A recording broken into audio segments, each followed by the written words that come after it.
오늘 안내해 드릴 방법을 적용하신 많은 분들이 건강한 치아를 유지하고 계십니다. 당신의 잇몸, 아니 당신의 건강 전체가 정말로 괜찮아질 수 있습니다. 지금까지 단순한 치아 문제라고만 생각했던 잇몸.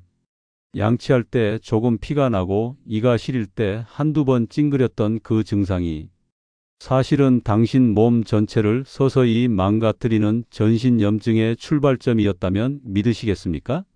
사실입니다. 지금 당신의 잇몸에서 피가 난다면 그 피는 단지 잇몸 문제가 아닙니다. 그 안에서 나온 세균과 염증 물질은 당신의 혈관을 타고 온몸을 돌고 있습니다. 그리고 그 세균들은 당뇨를 악화시키고 고혈압을 높이고 심장을 공격하고 심지어는 기억력을 잃게 만드는 뇌세포 염증까지 유발할 수 있습니다. 이 영상은 단순히 잇몸 이야기만 하려는 게 아닙니다.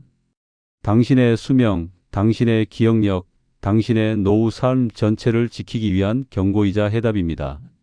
서울 강동에 사는 70세 김영호 씨는 평소 혈압은 조금 높았지만 큰 질병 없이 지내왔습니다.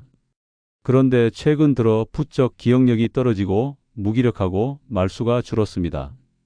가족들은 치매 초기 증상을 의심했고 종합병원을 찾았습니다. 정밀 검진 결과는 놀라웠습니다. 치매가 아닌 전신염증 수치가 급격히 올라간 상태였고 그 염증의 시작이 잇몸이었습니다. 구강검진 결과 김 씨는 심한 치주염을 앓고 있었고 피는 나지만 통증은 없어서 그냥 방치해 왔던 것이 원인이었죠. 염증성 단백질이 혈액을 타고 뇌에 영향을 주면서 뇌기능 저하까지 이어졌던 것입니다. 지금도 많은 분들이 이 정도는 괜찮다고 생각합니다. 그러나 조용한 염증은 그렇게 우리 몸속에서 말없이 공격을 시작합니다. 잇몸병은 보통 아프지 않습니다.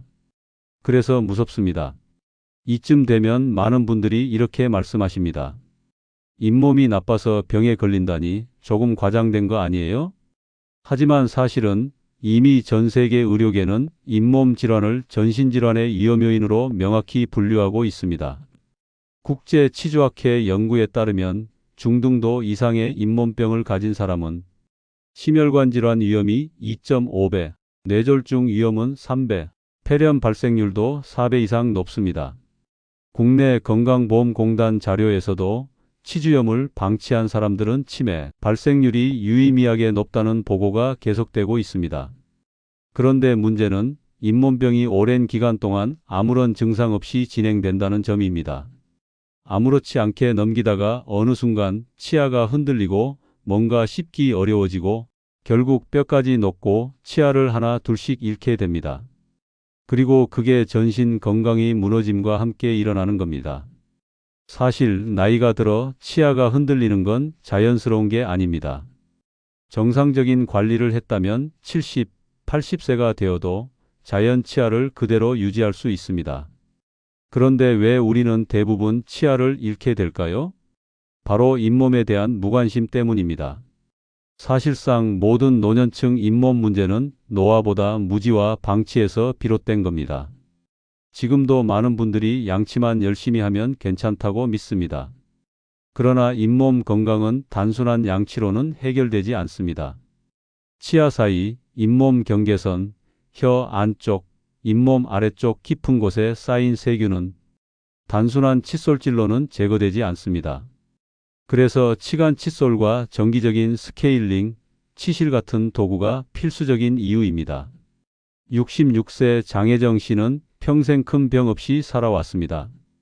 그러다 갑자기 혈당이 급격히 올라가면서 당뇨 진단을 받았습니다. 혈당 조절이 쉽지 않아 고생하던 중 한 내과 의사가 구강 상태를 확인했고 놀랍게도 심한 치주염이 있었던 것이 혈당 조절을 방해하고 있다는 사실이 밝혀졌습니다. 잇몸 속 염증이 인슐린 저항성을 높이고 전신 염증을 키우며 혈당을 조절하지 못하게 만들었던 겁니다. 잇몸 치료를 병행하자 혈당 수치가 빠르게 안정되었습니다. 이게 바로 잇몸병이 만성질환을 만든다는 직접적인 증거입니다. 이제 질문 드리겠습니다. 당신은 매일 어떤 식으로 양치하고 계신가요? 그저 거울을 보며 대충 닦고 끝내고 계시진 않나요? 피가 난다고 대충 헹구고 다음 날 또 피 나면 그냥 원래 그런가 보다 하고 넘기고 계시진 않나요?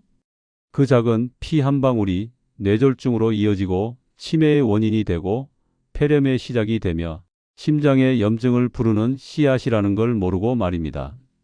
이 영상 하나로 모든 게 바뀔 순 없지만 이 영상에서 말하는 대로만 실천하신다면 분명히 괜찮아질 수 있습니다. 당신의 잇몸이 건강해지면 당신의 전신 건강도 함께 좋아집니다. 그게 제가 이 영상을 만드는 이유입니다. 나는 하루에 3번 이를 닦는데 왜 잇몸이 계속 안 좋아지는 걸까? 이 질문 정말 많이 받습니다. 아마 보시는 분들 중에도 나는 관리를 하고 있다 치과 갈 일은 없다고 생각하시는 분들 계실 겁니다. 하지만 진실은 조금 다릅니다. 잇몸병은 이 닦는 횟수와는 관계가 없습니다. 어떻게 닦고 있는가, 그리고 무엇을 놓치고 있는가가 문제입니다. 잇몸 질환은 대부분 조용히 시작됩니다. 아프지도 않고 티도 잘 나지 않죠. 그래서 많은 분들이 이를 닦을 때 피가 나도 그냥 침으로 헹구고 넘어갑니다. 하지만 그 순간 잇몸병은 진행 중입니다. 그리고 단 하루도 쉬지 않고 조금씩 아주 조금씩 당신의 잇몸을 파괴해 나갑니다. 잇몸 질환은 염증에서 시작됩니다. 그 염증은 어디서 오느냐? 치아와 잇몸 사이에 쌓인 세균 덩어리, 즉 플라그입니다. 그런데 이 플라그는 칫솔만으로는 절대 다 제거되지 않습니다. 실제로 많은 분들이 치아 바깥쪽만 닦고 끝내고 치아 사이, 혀 안쪽, 어금니 뒤편은 거의 건드리지 않습니다. 여기서부터 차이가 생기는 겁니다. 69세 김인자 씨는 늘 자기 관리를 잘하던 분이었습니다. 식사 후 양치, 정기적인 치과 검진까지 빠뜨리지 않았죠. 그런데 어느 날 아래 어금니 쪽 잇몸이 부풀어 오르고 피가 나기 시작했습니다. 그렇게 잇몸 치료를 받으러 갔더니 치조 골치아를 지탱하는 뼈이 이미 절반 가까이 녹아 있었습니다. 그렇게 관리를 했는데 왜 이런 일이 생긴 거죠? 치과에선 설명했습니다. 치간 칫솔과 치실을 단 한 번도 써본 적이 없었던 것. 치아와 치아 사이에 끼인 플라그는 칫솔로 절대 제거되지 않습니다. 하루 3번 양치해도 치간 청소를 하지 않으면 전체 입속의 35%는 여전히 세균에 노출된 상태입니다. 이처럼 많은 분들이 나름 열심히 하고 있다고 믿지만 실제로는 핵심적인 부분을 놓치고 있는 경우가 많습니다. 잇몸 질환은 단계적으로 천천히 진행됩니다. 그리고 그 속도는 생각보다 빠릅니다. 처음엔 잇몸이 붉어지고 부어요. 그 다음 피가 나기 시작하죠. 3주만 방치하면 잇몸 밑으로 세균이 침투하면서 뼈를 녹이기 시작합니다. 그러다 보면 어느 날 갑자기 치아가 흔들립니다. 특히 문제는 이 과정에서 통증이 거의 없다는 점입니다. 그래서 더 많은 사람들이 좀 불편하긴 한데 괜찮아지겠지 하며 시간을 흘려보냅니다. 그 사이 잇몸은 서서히 조용히 망가집니다. 그럼 이쯤에서 의문이 드실 수 있습니다. 도대체 잇몸에 염증이 생기는 이유는 뭐고 왜 뼈까지 녹는 건가요? 결론부터 말씀드리면 잇몸은 세균에 매우 예민한 조직입니다. 특히 치주세균은 치아와 잇몸 사이 틈새에 숨어들어 염증을 일으키고 그 염증이 장기간 지속되면 뼈를 녹이는 파골세포가 활성화됩니다. 쉽게 말해 몸이 스스로 잇몸뼈를 녹이는 상황이 되는 겁니다. 이건 나이와 관계없습니다. 40대에도 30대에도 생길 수 있습니다. 단지 노년층은 면역 반응이 느려서 더 빠르게 확산될 뿐입니다. 중요한 건 이 과정을 멈추게 하는 타이밍입니다. 이미 치아가 흔들리기 시작한 후엔 늦습니다. 치아가 빠진 다음엔 임플란트나 틀니밖에 대안이 없습니다. 하지만 그 전 잇몸만 부어 있을 때, 피가 날 때, 이가 시릴 때 조치를 취하면 충분히 되돌릴 수 있습니다. 그리고 그 핵심은 칫솔이 아니라 치간 칫솔과 치실, 그리고 스스로 잇몸을 관찰하려는 의지입니다. 잇몸병의 가장 무서운 점은 시간이 문제라는 것입니다. 오늘은 괜찮고 내일도 괜찮지만 그 사이에 쌓인 세균이 2주, 3주만 지나면 염증을 일으키고 염증이 수개월 지속되면 결국 뼈를 무너뜨립니다. 이것은 단순한 치아 문제가 아닙니다. 그 어떤 질병보다 예측 가능하고 그 어떤 병보다 예방이 확실한 병이지만 가장 무관심 속에 방치되는 병이기도 합니다. 이제는 칫솔질만 하면 된다는 생각을 버리셔야 합니다. 하루에 몇 번 닦느냐가 아니라 어디를, 어떻게, 무엇으로 닦느냐가 중요합니다. 그리고 어떤 증상이 생기면 나이 때문이 아니라 관리에 빈틈이 생겼구나라는 시선으로 접근해야만 잇몸을 되살릴 수 있습니다. 나도 칫솔질은 하루 3번 꼬박꼬박 해요. 대부분의 분들이 자신 있게 말합니다. 하지만 그분들 중 절반 이상은 잇몸이 붓고 피가 나고 치아가 시큰거리거나 이미 흔들리고 있습니다. 왜일까요? 양치질 횟수는 중요한 게 아닙니다. 방식이 잘못됐기 때문입니다. 실제로 많은 분들이 이 닦을 때 거울을 보지 않고 거칠고 넓은 칫솔로 짧은 시간 안에 강하게 쓱쓱 문지르는 경우가 많습니다. 이 방식은 두 가지 문제를 만듭니다. 하나는 잇몸이 닿아야 할 구역에 칫솔이 거의 닿지 않는다는 것. 두 번째는 칫솔질이 너무 강해서 오히려 잇몸을 상하게 만든다는 것. 그러니 아무리 하루 3번 닦아도 잇몸 가장자리와 치아 사이, 그리고 치아 사이사이에 숨어있는 세균은 그대로 남습니다. 문제는 바로 거기서 시작되는 겁니다. 칫솔은 위아래를 잘 닦을 수 있지만 치아 사이나 잇몸 깊숙한 부분은 아예 닿지 않습니다. 특히 어금니 뒤쪽은 대부분 놓치고 지나가죠. 그래서 필요한 것이 치간 칫솔과 치실입니다. 이건 보조도구가 아니라 주요 도구입니다. 치간 청소를 하지 않으면 전체 치아의 약 30에서 40%는 여전히 플라그에 노출되어 있는 상태라는 연구도 있습니다. 그렇다면 어떻게 해야 잇몸을 정말로 건강하게 관리할 수 있을까요? 아래는 진짜 핵심만 짚어드립니다. 첫째, 세게 닦기는 오히려 잇몸을 망칩니다. 칫솔질은 부드럽고 잇몸을 자극하지 않는 방식으로 해야 합니다. 강하게 닦아야 깨끗하다는 생각은 완전히 잘못된 상식입니다. 부드러운 모가 촘촘한 칫솔을 선택하고 치아와 잇몸 사이에 45도 각도로 칫솔을 대고 원을 그리듯 천천히 닦는 것이 가장 효과적입니다.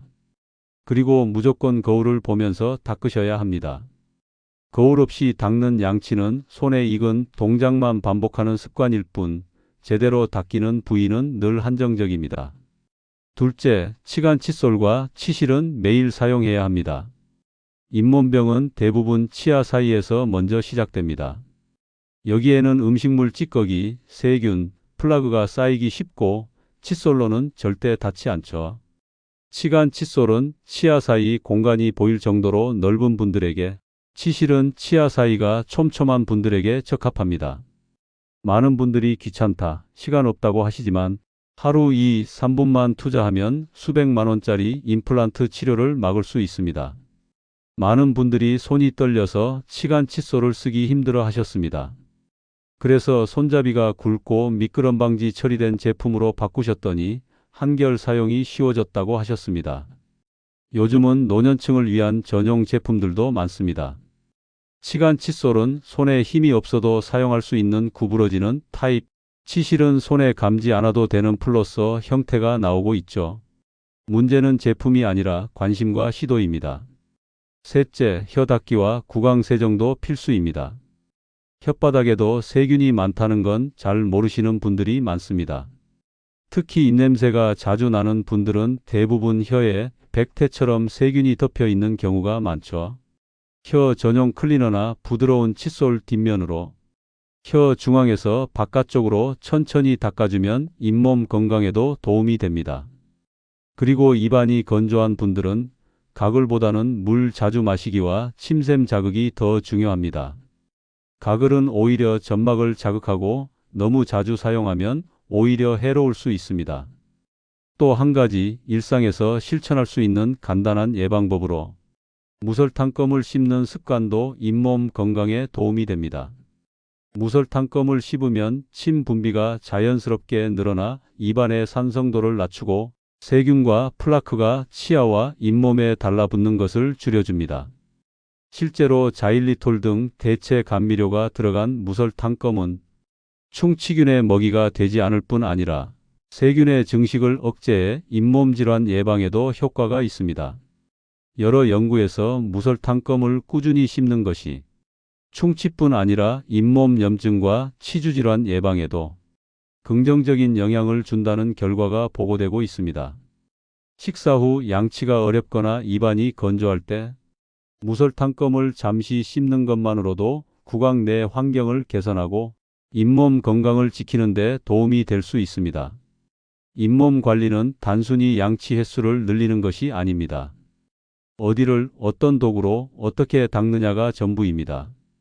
가장 효과적인 잇몸 관리 루틴은 다음과 같습니다. 하루 2, 3회 부드럽고 정성스러운 칫솔질, 하루 1회 치간 칫솔 혹은 치실 사용, 혀 청소 및 충분한 수분 섭취, 거울 보면서 닦기, 피가 나는 부위는 가볍게 더 닦기, 피가 멈추지 않거나 잇몸이 부으면 치과 방문. 너무 복잡하고 귀찮아서 못하겠다고 느끼실 수도 있습니다. 하지만 분명히 말씀드립니다. 지금 이 관리법을 지키면 당신은 80대에도 자연 치아로 오징어를 씹을 수 있습니다. 그게 가능하다는 걸 실제로 증명해 주는 분들이 있습니다. 그 차이는 단 하나, 실천입니다. 스케일링 받고 나서부터 이가 시리고 아픈 것 같아요. 치과 다녀오고 나니까 피가 더 나요. 괜히 간 것 같아요. 혹시 이렇게 생각해 보신 적 있으신가요? 많은 분들이 실제로 이런 이유로 스케일링을 꺼리십니다. 하지만 이 생각이야말로 잇몸을 망치는 지름길이라는 사실. 오늘 이 장에서 꼭 바로잡아 드려야겠습니다. 스케일링은 잇몸 치료의 시작일 뿐 끝이 아닙니다. 더 정확히 말하자면 칫솔질이 닿지 않는 깊숙한 부위에 쌓인 치석을 제거해 입안을 깨끗한 상태로 만들어주는 작업입니다. 이 치석이 문제입니다. 치석은 음식물 찌꺼기와 세균이 섞여 굳어버린 돌덩이 같은 존재입니다. 겉으론 멀쩡해 보이는 잇몸도 안쪽에 치석이 붙어 있으면 염증이 계속됩니다. 문제는 이 치석은 칫솔로는 절대 제거할 수 없다는 것. 그래서 치석을 제거해주는 스케일링이 필요한 겁니다. 그런데 왜 스케일링 후엔 이가 시리고 피가 나는 걸까요? 73세 박노식 씨는 몇 년간 스케일링을 하지 않았습니다. 치아도 특별히 아프지 않고 그저 조금 시리고 잇몸이 가끔 붓는 정도였죠. 하지만 어느 날 고기를 씹다가 이가 확 빠져버렸습니다. 치과에서 확인한 결과 어금니 아래쪽 잇몸뼈가 거의 녹아 있었고 치아가 뿌리째 흔들리다 빠진 겁니다. 그때 처음 스케일링을 받으셨는데 시리고 피나고 차라리 안 할 걸 그랬다고 하셨습니다. 하지만 그건 치료가 잘못된 게 아니라 너무 늦게 받았기 때문입니다. 이미 뿌리 주변 잇몸이 약해진 상태에서 치석을 제거하면 그동안 덮여있던 약한 부위가 드러나면서 당연히 시릴 수밖에 없죠. 또 염증이 심했던 부위는 손만 대도 피가 나기 때문에 스케일링 과정 중 출혈이 발생하는 건 오히려 잇몸에 염증이 있다는 신호입니다. 즉, 피가 난다고 해서 치료가 잘못된 게 아닙니다. 치료가 잘 되고 있다는 증거일 수 있습니다. 치과에서 스케일링을 받았을 때 피가 나고 시린 건 부작용이 아닙니다. 지금까지 쌓인 염증의 찌꺼기들을 제거하는 정상적인 반응입니다. 그리고 대부분의 경우 이 시림 증상은 며칠 내로 사라집니다. 그 후 양치질이 훨씬 더 잘 되기 시작하면서 염증이 줄어들고 잇몸이 탱탱해지는 걸 느끼실 수 있습니다. 그럼에도 불구하고 스케일링 받으면 이가 약해진다는 인식이 강한 이유는 뭘까요? 그건 바로 스케일링 후에 잘못된 생활 습관을 그대로 유지하기 때문입니다. 스케일링은 잇몸을 회복시켜 줄 수 있는 기회입니다. 하지만 그 후에도 여전히 양치질을 제대로 하지 않고 치간 칫솔이나 치실을 쓰지 않고 정기검진을 하지 않는다면 잇몸은 다시 나빠집니다. 그리고 그때 다시 스케일링을 받으면 또 피가 나고 또 시리고의 반복이 되는 거죠. 여기서 꼭 짚고 넘어가야 할 게 하나 더 있습니다. 스케일링은 정기적으로 받아야 효과가 있습니다. 대한치주과학회에서는 최소 6개월에 한 번, 염증이 심한 분은 3개월에 한 번 스케일링을 권장하고 있습니다.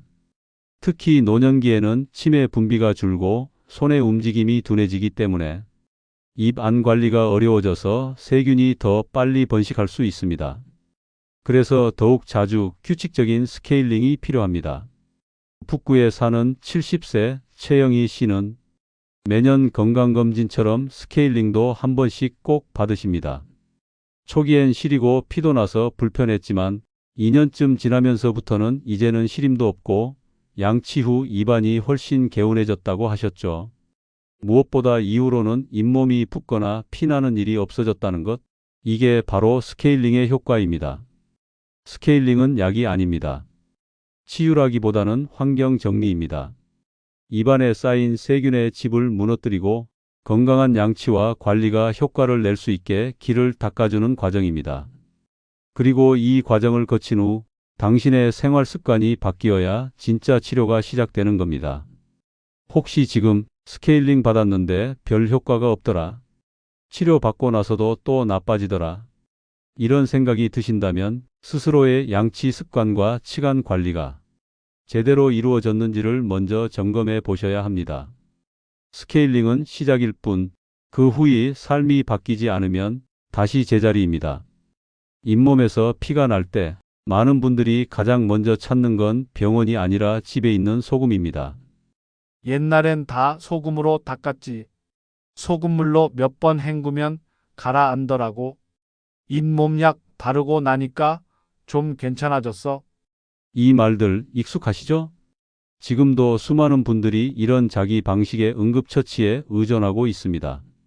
하지만 그 효과는 대부분 일시적이고 가장 큰 문제는 증상이 가라앉는 동안 병은 계속 진행 중이라는 데 있습니다. 72세 문정희 씨는 이가 시리고 잇몸에서 피가 나기 시작하자 약국에서 잇몸약을 사서 꾸준히 발랐습니다. 처음 며칠은 통증이 가라앉고 피도 줄었습니다. 그래서 약이 잘 듣네 생각했죠. 하지만 몇 달 후 갑자기 앞니가 흔들리기 시작했습니다. 그제야 치과에 가봤더니 이미 잇몸뼈가 많이 녹은 상태였고 앞니 2개를 결국 뽑아야 했습니다. 왜 이런 일이 생겼을까요? 잇몸약은 말 그대로 증상을 줄여주는 보조제일 뿐 염증의 뿌리인 세균이나 치석을 제거하지 못합니다. 겉으로는 좋아진 것 같지만 실제 문제는 눈에 보이지 않는 뿌리 속에서 조용히 커지고 있었던 겁니다. 소금물도 마찬가지입니다. 염증이 있을 때 따뜻한 소금물로 헹구면 일시적으로 살균 효과가 있고 피도 덜 나고 부기가 가라앉는 듯한 느낌이 듭니다. 하지만 그건 염증 반응이 잠시 눌린 것일 뿐 염증을 일으킨 원인인 플라그와 치석은 그대로 남아 있습니다. 특히 노년층의 잇몸은 이미 약해져 있기 때문에 지나치게 자극적인 소금물은 오히려 점막을 더 건조하게 만들고 잇몸 세포를 손상시킬 수 있습니다. 이런 민간요법이 단기적인 위안은 줄 수 있지만 근본 원인을 해결하지 못한다면 결국 문제는 다시 시작됩니다. 그런데 여기서 현실적인 대안 하나를 소개해 드릴 수 있습니다. 클로르헥시딘이라는 약국용 구강세정제가 바로 그것입니다. 이 성분은 실제로 잇몸 염증을 유발하는 세균을 억제하는 효과가 입증된 약용 성분이며 병원에서도 잇몸 치료 후 보조요법으로 자주 사용됩니다. 가격도 저렴하고 짧게 사용해도 도움이 되며 특히 잇몸이 붓거나 피가 많이 날 때 단기적으로 써보시면 차이가 확실히 느껴질 수 있습니다. 단, 장기 사용 시 착색이나 미각 변화가 생길 수 있기 때문에 2주 이상 연속 사용은 피하고 정확한 방법은 치과나 약사와 꼭 상의해 보시는 것이 좋습니다. 또 하나, 치약에 대한 오해도 많습니다. 잇몸 전용 치약, 연마 성분이 강한 치약, 소금이 들어간 치약 같은 것들이 무조건 좋을 거라 믿고 쓰시는 경우가 있죠. 하지만 실제로는 연마제가 강한 치약은 치아의 표면을 거칠게 만들고 장기적으로 잇몸 마모를 유발할 수 있습니다. 특히 잇몸이 얇아진 상태에서는 더더욱 조심해야 합니다.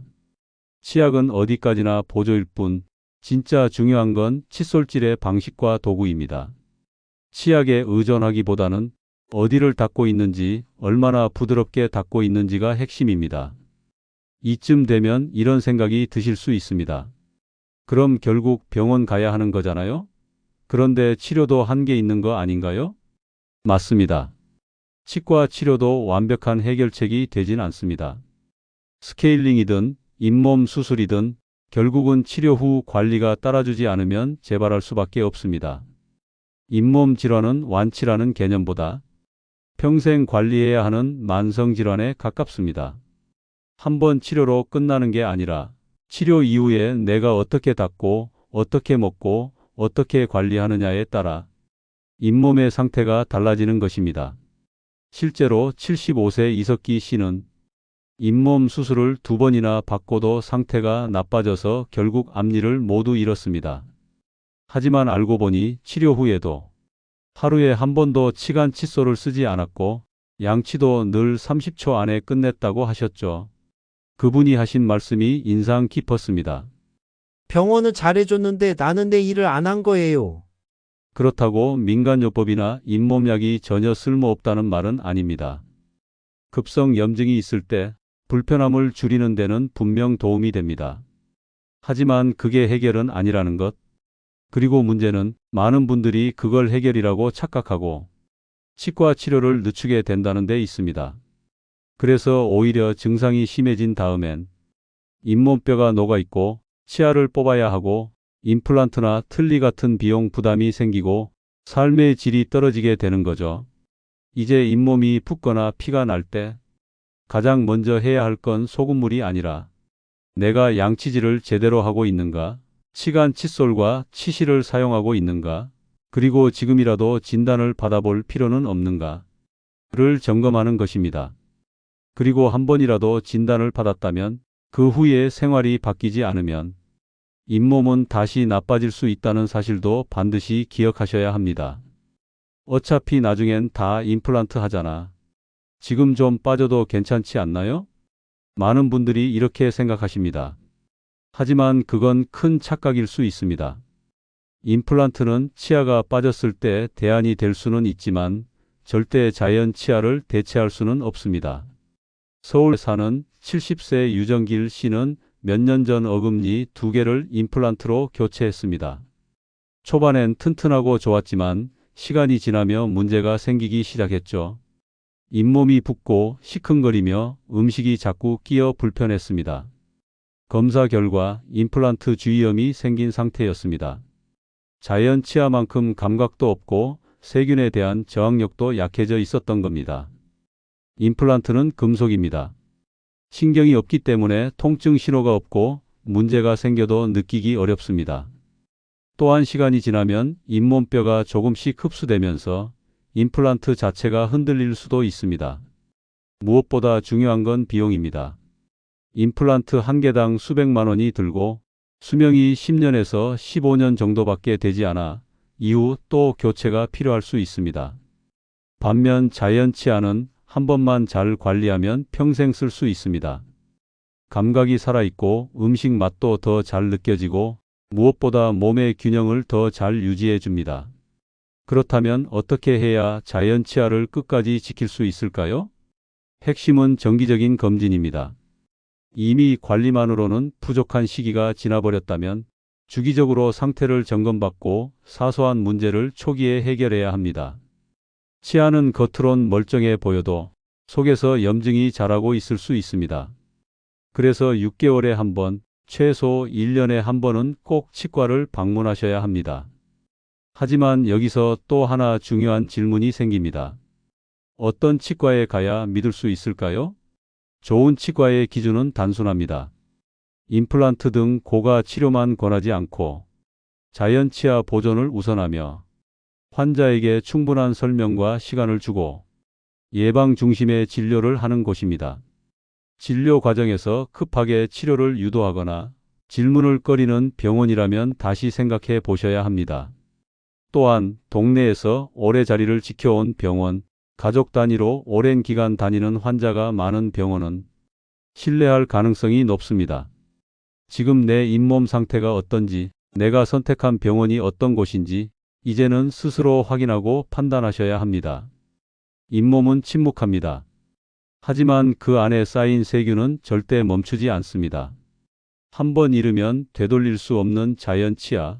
그 가치를 아는 분들이 결국 더 오래, 더 건강하게 씹고 말하고 웃게 됩니다. 오늘 영상에서는 단순한 치아 문제가 아닌 전신 건강을 좌우하는 잇몸의 중요성과 관리법에 대해 깊이 있게 이야기했습니다. 한두 번의 양치로는 결코 해결되지 않는 잇몸 문제, 그리고 치간 칫솔과 치실, 정기적인 스케일링이 왜 필수적인지 실제 사례와 과학적 근거를 통해 설명드렸습니다. 혹시 지금 입안에서 피가 나거나 시큰거림, 붓기 같은 증상이 있다면 단순히 나이 탓 혹은 일시적인 현상으로 넘기지 마세요. 지금이 바로 평생 치아와 건강을 지키기 위한 골든타임입니다. 잇몸 관리의 핵심은 횟수가 아니라 방법입니다. 올바른 칫솔질, 치간 관리, 그리고 정기 검진만 실천해도 80세, 90세에도 자연 치아로 오징어를 씹을 수 있습니다.